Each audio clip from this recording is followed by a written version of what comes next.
Welcome to another exciting episode of Lawyers Tea.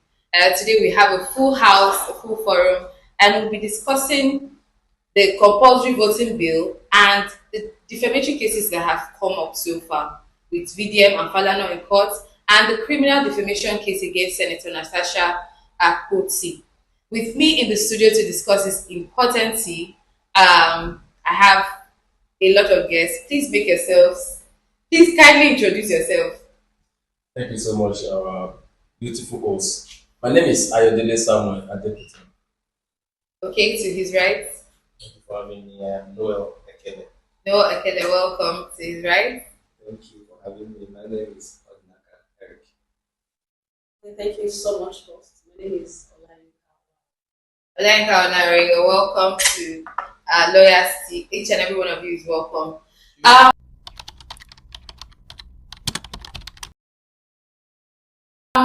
Today we're here to share our opinions. We're here to say how we feel based on what we know as legal practitioners and versed in the legal field, based on what our feelings are towards the proposed compulsory bill and the defamatory cases. But we'll be starting the compulsory voting bill. Now, the National Assembly is looking at a bill that will compel all eligible voters in Nigeria to vote. So it's no longer a matter of choice. It's a matter of, if you're eligible to vote, you must vote. Now, 26 other countries in the world practice this, so it's not alien to the political ecology. But we're saying what is the purpose for Nigeria? Now, there's a proposal for a fine of 100,000 naira or 6 months jail term where a person fails to vote. Let's dig into this topic. Please, what are your views? Let me start with myself. It's simple. If we want a better Nigeria, Yes. then we must do a better thing. In the sense that what is right in courts, we must all do it and participate in it. If I call Nigeria as my country, then why will I be against the progress of my country? Though there are some up and down when it comes to some of our electoral processes and all, but we shouldn't center on that. Now, I happen to be one of eligible voters, Okay. and every election cycle since when I come of age, I make sure that the state that will be more preferable for me before the election time, I make sure I transfer my card to that state. What's the reason for me to be able to vote? I still remember back years ago in Okoje that I had to trek miles, not even my kilometers, just to go and vote. But do you think you should be compelled to do so? Of course, we should be compelled to do that. We should be compelled to do that because I made a statement that if we want a better Nigeria, Yes. then the citizen must be able to do what is right. And what is right is you exercise your franchise. And they say in a society where there is no law, there is no sin. But when there's a sin, then that means there's a law. So that law must be in place so that everybody will know that it is required for them to vote. And now, looking at it, a lot of persons are looking at the pros and cons to the ratio why the voting should not be in place because of maybe ballot snatching, killing, and the rest. But those one, they will be what I believe that the government should look at those issues that is preventing people not to vote, because I believe that most Nigeria really want to vote. And if you look at the numbers, we span up to millions of voters. As I'm speaking today, if INEC should confirm it, there are a lot of people that have never collected their final voters card. So are you making a case for compulsory voting, or are you making a case against it? No, I can't sit on the fence. Yes. I'm making a case for compulsory voting. It should be compulsory for all Nigeria. Who has a contrary view to that? Okay. Yes. First of all, I would want to make it clear that voting is meant to be a civic responsibility. I don't see any reason why it should be mandated. If we have the right to vote, we should also have the right not to vote. I'm making it mandatory. It does not make sense. It's not necessary. But then, don't you think that there has been enough apathy the political scene for the government to say, let's The intervene apathy we are experiencing today is as a result of lack of trust people have in the on electoral process. yes. But that is part of why the electoral reform is coming up. By the time we make it everybody's business, you see in the last elections, in as much as the last elections had a 30% turnout of all eligible voters, but the last election is the last election that every Nigerian can say I was fully, even those that did not have voters card were praying, they were on the prayer altar. So that was I think that was in my understanding for a very long time. That was one of the few times that aside the Abiola elections, that's one of the few times when Nigeria has really banded together. And being that everybody banded together and they saw that, look, even when we come together, this thing doesn't go our way. People have developed a shrug towards the electoral process. Everybody's like, if I come out, what will happen? Am I safe? Will they not tell me after everything to go to court and then they call the results that they want? So I think now more than ever, it's necessary that in as much as there's a lot that needs to be done in the space of the electoral reform to say, are people actually safe? Are their fears valid? There's a lot to be done on that side, but there's a lot also to be done on the side of getting people involved in politics. I said this a lot, that one of the major problems of Nigeria is not bad leaders, it's because we're not patriotic. We are not patriotic at all. Everybody feels like it's easy to call out this person, but me in my own little kiosk or little cabal, what am I doing for what am I doing for the economy? What am I doing for Nigeria? It was Mr. Churchill that said, think not what your country can do for you, but what you can do for your country. And we're at an all-time low. You spoke about the electoral reforms. The electoral reforms you mentioned should be on how to build trust on the system, rather than how to compare people to go and vote. You don't have to force someone to go and vote because the person does not want to vote. The person is not voting due to one reason or the other. It could be security. A lot of persons know that whenever we have elections going on, especially national and state elections, they are about a lot of issues of insecurity, ballot box snatching. You hear killings going on, kidnappings and the rest. So a lot of persons in trying to play safe prefer to stay at home rather than coming out to go and vote and endanger their lives. The thing is that our host, if you permit me, the thing is we can't keep on lamenting. Now, how many person during election period are been kidnapped that you are aware of? How many person during election period that are the kid that you are aware of? No, it happens. No, it happen here. But what we are talking about is that we must look above as to making progress as to how our country will be better. Look at it. If we have millions of registered voters, and at the end of the day, few percentage are just coming out to come and vote, and at the end of the day, because maybe the person because some people because the person they voted for did not enter, because of that, there's no trust. Yeah, in every election, one person must always win. But I keep wanting. I was in a filling station some weeks ago, and somebody said, Nigeria is a nonsense country. This and that. I said, okay, don't say that now. He said, no, even though anybody come here, the president, I will say to this president, if they want to arrest me, they should arrest me. And we're discouraged not to vote. I said, no, if we keep on having people like you, the country will not progress. It's not possible for a group of persons or for the whole country to vote for one particular person, and the person will not enter. It is not possible. So I understand the fact that he said the killing, the kidnapping, the insecurity, but that is where we should speak up as to reform, but not to discourage people. This killing that you mentioned is with regards to the level of insecurity. Let me ask you, the people that are killing and the people that are kidnapped, are they not still Nigerians? Did they import them from anywhere? By the time you were supposed to vote and you were busy stealing ballot box and you were busy killing, and they come and find you and they arrest you, is that not part of what we're talking about? Have we not started reforming the system? What I'm actually proposing for is an avenue whereby if we want to see an electoral reform, it should place penalties for people that will instigate all these killings and the rest during elections. I agree with you, but that also goes to an enforcement issue. It's not like these killings have not been going on, stealing ballot boxes have not been going on. But who can you catch? Even where there are video evidence that, oh, this person stole the ballot box or disrupted elections, who can you actually hold on to? And without it looking like, oh, these particular people of a particular place were victimized, let everybody answer. If you're a full-fledged Nigerian, eligible to vote and you were not at your polling unit voting, come to court and answer your Answer that your question.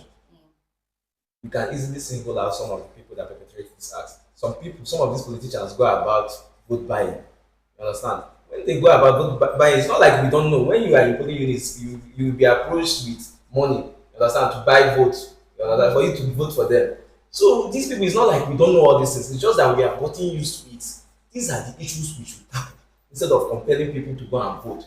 I agree with you, but I'm of the opinion that this is also a means to tackle the issues. See, the first, sorry, No, you can. the first thing to do, like he said, like Mr. said, is building trust. You need to build trust. The people need to, have this feeling that yes, if I participate in this thing, in this election, my vote will count, I will be safe and secured. Now, that is one side of this compulsory or mandatory voting. The side of it is the side of the law. It is an electoral act they are trying to amend and reform. But what does the Constitution say about this? First, the Constitution is a ground norm. It's a ground norm. And Section 1, sub 3 of the Constitution talks about any other law that's inconsistent with the Constitution, that the Constitution shall, that law is void. Yes. Now, Section 39 gives room for freedom of expression. Section 40 of that same Constitution gives right to peaceful assembly and association. And by that, it means by not associating also, by extension. So, I feel election is, if I want to do it, I should do it. But the problem now is, I will not, I cannot come out and address issues when I was not part of those who voted. What am I saying? I cannot come and castigate the government, and speak ill, But that's even by the way. Nobody can punish anybody for saying that. You understand? The government owes you the responsibility and duty to make sure Nigeria is good and okay. But making it compulsory for someone to vote and saying that, I feel it's inconsistent with the Constitution. I absolutely agree. And I want to state again, Yeah. the USA, are they doing this compulsory voting system? They are not our standard. No. I'm going somewhere. Yeah, I'm going somewhere. Out of all the countries in the world, we have only 22 doing this, or 26 doing it. If it's a good thing, why didn't the whole? And is this democracy? This is democracy. In reference to this, the democracy is government of the people by who? The And people did not come out. For the people. But the people did not come out to power. Now, Who are the people you that must vote first of for all them? build trust with the electoral system in this country. That is the main issue. That is the main issue. We all know that every day during election they'll tell you just try and win the election at the polls. Win the election at the polls and get the result. Let the result. There's no trust in the electoral system, not just the judicial system, and you are coming all the way to say to make election mandatory on the citizens. No. Okay, in your opinion, we are putting the horse before we are putting the cat Before the horse. Yes. I agree with you. But I'm saying that let me buttress my point. Olayinka has something to say. In the last election, Yes. the statistics showed that only 27.1% people came out of 87 million people that collected voters card. Only 21 million people, 27 million people came out to vote.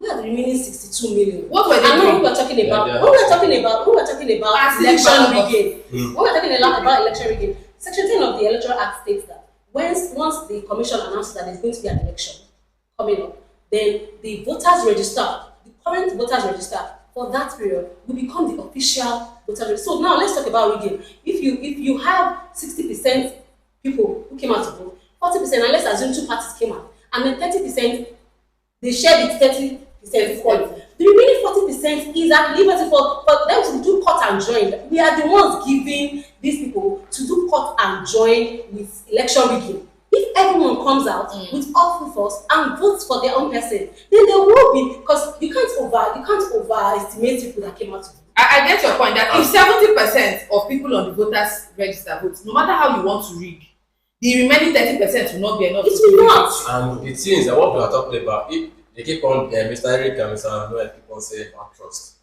How do you build trust? is for you starting from somewhere. Take for example, you have phobia of driving. You say because of that, I'm not buying car in my life. Yeah, because accident happened to yesterday. It happened yesterday. I watched it on TV. I heard it on radio. No, I will not drive. That's not the You solution. hold yourself back. That's not a solution. So, but the solution is for you to what? To obey all the driving rules, to buy your car, make sure you drive rightly in your lane, you navigate when you need to do it, and all. That is how you build your self-trust of you driving and become an expert driver. You cannot just say because of these antics that we are witnessing, because of that, That's the people question. should not vote. To buttress your point. Now let's look at it. We are all saying that Nigerian youths are not actively participating in politics and all of that. How then do you, because one of the pre-qualifications to be elected in a particular position in government is that you must be a registered voter. So a lot of people are not even registering as a youth. How then, when do you want to start participating in the election? And when, is it until you are 50? This I want to ask thing a is question. everybody's What business. is the crime committed for not voting? It's giving loopholes. It's giving too much relaxation. What We is have to- the crime committed for not It voting? doesn't have to Okay, be right. and that is why Six months imprisonment or fine. yes, sir, vote. And that is So why what is the crime committed for not voting? when the bill become law, you know the crime. No, let me tell you the crime there. Yes, I want to know the crime. In the long run, every time you tend to look at the immediate picture, and I keep mentioning the fact that if you look at a country like America, where the blacks were ostracized, were beaten, were sold into slavery, they have come over 100 years of fighting racism. And racism is still, that's not died, but they are still fighting. Yes. So if you are looking at the big picture, if you say, oh, because the past election did not go the way I wanted, let me go to my house and sleep. The next election, anybody that decides, oh, I can get this thing the way I want it, and they get it the way, in the long run, what happens? Where's the future for our children? Where's the future for Nigeria? I want us to understand that We water down our democracy. That is the crime. We water down our democracy. We leave nothing to our future. Now, we all know the importance of voting, right? We all know the importance of getting the right people at the right positions. So it is now, the onus is now on us to go out. And it's not for the government to compel us to go out. when I know that, okay, if I don't go out to vote, these guys will bring themselves in and the country will not be good. I'll have a sense of responsibility for myself, for my children, for my family to go out and vote. You have that sense. Does You have that sense. another person? Another part of it is I will consider my children and my family. If I go out and they shoot me, who will take care of them? if I go out and I spend my time and energy and all, And it's still rigged. still manipulated, What will happen? what is the essence of So, going to vote? let me And just that's tell why you that. you must have this mindset that the person you are going to vote for, that the person you might enter or might not enter. But once you have this mindset that this person I'm voting for, my pastor or my imam or my evangelist, I've confirmed that this person and that, because your hope and your trust that by then that you have will be dashed. No, yes, I think we've not gotten to the point. At this point, we're talking about the system. It's very clear. Let's talk about the system. We're talking about the system. It's very clear. I will have to cancel admission to the past election. Understand? It was very clear. The law provided for a means through which the election is supposed to take place. How is it that you now came out? I think there are other things to do. You knew that you did not follow the procedure, and at the end of the day, you know that many of us are aware that it was not followed. How do you want us to give trust in this? Don't allow us to go there. No, let's actually go there. Because there's a guideline and there's a law. That's what I'm saying. In the law that give INEC power to conduct election, there's not what you're talking about. There's nothing like that provision in that law. You can read it What again. provision are you people talking? It's talking about the glitches. Yes, the Yes. glitches that Yes. are experienced. Yes. There is no law. There is no law in the Electoral Act that provide for that. It's just the guideline, and the guideline cannot supersede the law. But where the law What- guideline can be I think interpreted. so. The answer will be- It I think we are getting the answer. Yes, sir. But instead of compelling people to vote, Why not work on this issue? That's what we are talking about. Make it a duty that for the number of persons that come out to vote, their vote counts. Do you know when you can say this? Their vote counts. Do you know when you can say People this? that come out to vote, let the vote count. When you can say this, when No, you no, are but do you actively come out to vote. do you think in all sincerity that if the how many millions are we in Nigeria? Over 100 million that we are in Nigeria come out to vote, there will be no chance of rigging. Let's be sincere with ourselves. There's it will be low. In Let all me see. sincerity, There will be I think it will be more there. Let me know. It will be more there. The result will still be rigged. Even It will be if rigged more. they just come down to conduct the I am election very of certain all of us the here. I'm very certain all of us here. know that The it's public rigged. register of voters. And in fact, if that would be the best opportunity to rig. No, we don't contest that it will not be rigged. But the chances of rigging, when it is your business, it is my business, it is her business, everybody's business, we are all at the polling unit, we have our own interests. Then you tell me that somebody will come somewhere and come and buy. Of course, it will be reduced. My house In as much as there will be rigging, but we will reduce that chance because do you know what it means for me to take people that are on their phone, they have Netflix, they have Showmax, they have everything, to bring them out from their house to vote, then you tell them that somebody wants to come here and start. There are very few people that will give chance. Even in this last election, they were claiming that the turnout was very low. There were people that stayed at that polling unit till they counted their votes and they recorded their votes. Imagine if all Nigerians came out. in my polling You see, the tax cannot overpower all of us. in my The polling balance matter cannot overpower all of us. I know the person I voted for, and I know the person that the majority of people that came out to vote for in that unit voted for. How did you know And that? at the end of it, You wanted to I was there today. I left the polling unit. I left the polling unit around 8 p.m. and I know we that voted for one particular person or person, we know ourselves. We counted ourselves. By the time they counted the vote, it's exact figure. Yeah. So the thing is that we should all get involved. We should all get involved in it. So we should not have this phobia and say it will be rigged, it will be rigged, it will be. So it's just like you say in the examination or that you will not see students that will not cheat. So should we stop right because that will what we are saying is different. We are not discouraging people from coming out to vote. What we are saying is, in as much as there is the right to vote, there should also be the right not to vote. So if you want to encourage people to come out and vote, build trust in the system. Those loopholes, work on them. What should we be talking about is There should be how can we stop rigging? How can we stop rigging? Let me tell you, People come out. Yes. How can we stop rigging? You know that if you stop rigging, it will be a very easy task for the judiciary. Yes. You understand? Yes. If you stop rigging, you know that from the polling unit to the collation center to where the results are counted or you know that there's a simple. Okay, let me that nobody will have Can I anything make a point? to go to court for. Can I make a All point here? people go to court and know that they don't have any hope that with the judiciary. this compulsory voting bill borders on a constitutional right, a fundamental human right. Fundamental right. Your right to association, your right to expression. Exactly. But stemming from your points that you made, how can we stop rigging? Even in a country like America, rigging took place. Let me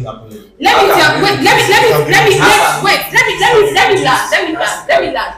We are talking to in Nigeria that if you don't see road safety on the road, you will break traffic rules. If NEPA does not come to your house, you will do bypass. Nigerians don't respond to the norm. Nigerians respond to consequences. That is. I've tried as an activist. Nigeria responds strictly to consequences. If there is no police on the road, if there is no road safety, you see people beat traffic. Don't we all see it? You see people bypass. Are they doing it against their father? They are doing it against their own Nigeria. It's not America they are doing it against. So we're talking about a system that, yes, we have lost faith in the system. Me that is talking to you, I was of the opinion that I will not vote next year. Somebody like Randy Peters has been going to the National Assembly, speaking to politicians, asking for an electoral reform. How many blogs have carried it? How many people have carried it? There is a gross nature of political apathy. There is a gross nature of Nigerians fighting against Nigeria. The people that are fighting against us are not outsiders, they are us. I think at this point, it is necessary for us to be compelled to actually even love this our country. It is the only time that you see Nigerians band together is over jollof rice. That cannot be what that is that how shallow we are. Let us be compelled. Let us actually be compelled. I understand that it borders on your fundamental human rights, but honestly, sometimes I feel like we are going to still discuss the issue of freedom of expression, freedom of speech. You will see that Sometimes these things goes too far. We don't even know where to draw the line. A typical American, he will go to his neighbor's house and carry the neighbor and say, let's all go to vote. A typical American will never see you disrespect America, disrespect the president, even if they don't support the president. They will never stand for it. Their patriotism is so embedded, they will tell you they bleed blue, they bleed red and blue. When you see a Nigerian, I will say, to fear that country will be my country. And you know the thing? What are you talking about? The thing is that, oftentimes we must own it. They say once you own something, you say this is my own. My own. You value it. But when you say this is their own, you say nothing concern me. It is how many of us will see policeman on the road? For you to even match your brake, it will be an issue.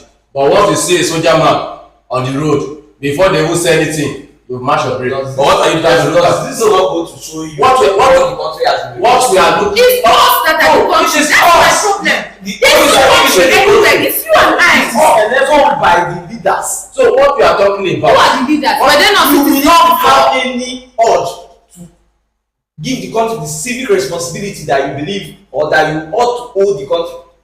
You don't see any reason why you should regard the police or whoever you mentioned now. What we are talking Ordinary about, in line with the thought of the host, is that let us make Nigeria our home. Let's make it worth living. And the thing is that if at the end of the day we are looking at it from afar, we are not saying this is the reason why we are here today is because of what this sense of responsibility that let us come and discuss this thing and address it. But I feel no issue with against the fact that we should all vote. And the thought I was trying to miss is we are talking about this is against the constitution. It's simple. Constitutional amendment is still going on. There is nothing stopping it to be amended. And the thing if once it's amended, what do we have again as to it not be constitutional? And even the chapter 4 of the constitution, which provide for different rights, there's an exception to it, a very good exception to it. And by the time we go to that, we'll know some of those exceptions. Section are you talking about? Section 39. No, I don't want to preempt the topic, but all the sections that talk about the rights of citizens are going to prison for 6 months. Okay, let me. That someone chose not to vote. What is That's that? right, or not voting. Let me read section 45, which is an exemption to the 37, 38, 39 that deals on privacy, freedom of expression, freedom of association, 40 and 41, dignity of persons and all of that. Now, 45 sub 1 says, nothing in sections 37, 38, 39, 40 and 41 of this constitution shall invalidate any law that is reasonably justifiable in a democratic society. That's under our democracy. A, in the interest of defense, public safety, public order, public morality, public health, or for the purpose of protecting the rights and freedom of other persons. You can argue this for or against, but this thing provides for public order, for public safety, for the interest of our democracy, for the interest of the rights of voting is your right to protect that right, because even we have to be compelled to protect. Do you know we live in a Nigeria where people don't even know their rights? People don't even know how to go about fighting for their rights. Let us it behoves on the federal government. It is no longer a right if you are compelled to do it. It does not invalidate it to be a right. It becomes a duty. No longer a civic duty. I understand that it becomes draconian, but desperate times. It's a democratic setting. Desperate time God for them. Where our democracy is falling, our democracy is dying. So to revive our democracy is dying. To revive our democracy now. Yes. In all sincerity. Yes. You are saying making election and voting compulsory. Yes. Will revive democracy. Yes. And not trying to curb rigging. And not trying to Build trust. How can you say that this is not an avenue to curb rigging? How can you say that? If there's a 90% turnout of persons that are supposed to vote, who will now rig? Where are the votes that you are going to rig? Who are the persons that are going to be stealing the ballot boxes? If we are all at the election point. Voting is you to your vote, me to my vote. Mm-hmm. With the little people that come out to vote, rigging is done. You think with the large amount of persons that will come, you're going to vote. Why was the Abiola election? Why was the other election declared as the most free and fair election? That was one time Nigeria was in unison and came out to vote. Now, that's the point. And that election we are then mandated to come and vote? they were not mandated, but since that time there has been a decline in our democracy. Why? We can't be That is the question we should be answering. exactly. Why is there a decline? And there is How can we come? that is the solution that we should be profiling instead of This is the right time for us to spark that fire again once again in us. With Abdul Salam coming out to say that look, that election he won. I made the wrong decision for cancelling that election. This is the right time for us to come out. This is when everybody has a camera, everybody has a phone. Look at the last elections. In as much as there was rigging, but it was hard. The rigging was hard. It was not just a rigging that was done with people just competing. No. What we are talking about, we cannot continue to languish in some of the things that has happened. It's way forward we are looking at. If you don't address It's it, way forward we are looking at. It's part of what we are looking at. because you believe that it does not take a day to now they're putting fear. I I was trying to say what we can do. You understand? Aside making election and voting compulsory, I was saying building trust, right, and protection of my vote and my person. Now, some persons went out to vote the last election. They were threatened. They were chased with cutlasses. People were injured. Yes. There's a picture of a woman that her eyes were, next election she wants to come out. There's something called PTSD. Yes. You understand? It's not called PTSD. You make election compulsory for that woman, and she tells you, how can I come out to vote when I still have the scar of the last election on my face? How can I come out to vote? That is one thing we need to address. If the citizens are sure that when I come out to vote, this vote will count.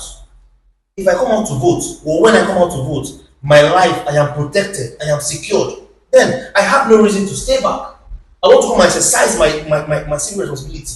I want to come and have a say in who governs me for the next 4 years. That's one thing we need to be sure of during elections. The security guys, the security operative, the police, the soldiers are not allowed to go to the election ground with weapons and everything. Fine, it's okay. You understand that. But have you seen those who come to rig election? Have you seen those who come to pick election ballot boxes? Do you see what they come with? Do you see the ammunition they come with? Even the police are not they run away. Issues of security. That's the first We thing. need to address the issues of vote count. Let Vote our count. votes come when we come and let our votes count. Count.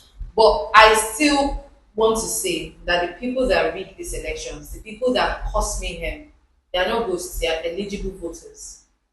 They are Nigerians. And I think the problem that goes to this bill is the enforceability.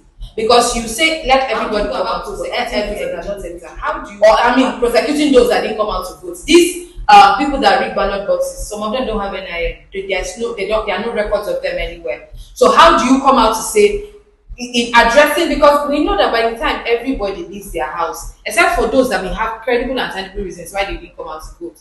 I was in another state, I was this, I was that. But if everybody comes out, everybody's at that place. The people that carry knife and cutlass to come out, they cannot overpower the rest. They cannot. They are just a tiny few. And by the time we band in our numbers, it's like the adage that says, if you take a broomstick and you break it, you can only break it one at a time. But when you bundle the broomstick together, you can't break it. So by the time we all bundle ourselves together, we're all there. We're all showing patriotism. We're all at the polling units. I think this also goes to say, I don't think it's necessary. I don't think it's necessary for us to be compelled to do it if we actually do the right thing. But like I said, I'm biased towards Nigeria. I do not believe in a Nigeria where people will do things without consequences. So unless you put a gun to the head of a typical Nigerian and tell them without a certain repercussion, they're not ready to even take a step, because our patriotism has been watered down. And it's no fault of ours. It's because we are seeing over time that our patriotism has not been rewarded. Our loyalty to our nation, to our government has not been rewarded. That is why at the end of the day, it seems like nobody is willing to put in the work. I don't think it's necessary for us to be compelled, but I think this just goes to wake everybody up. I don't think it's time for us to sleep. We need electoral reform. We need to still retain our patriotism, but I don't think it's necessary for us to compel people to come out and do it.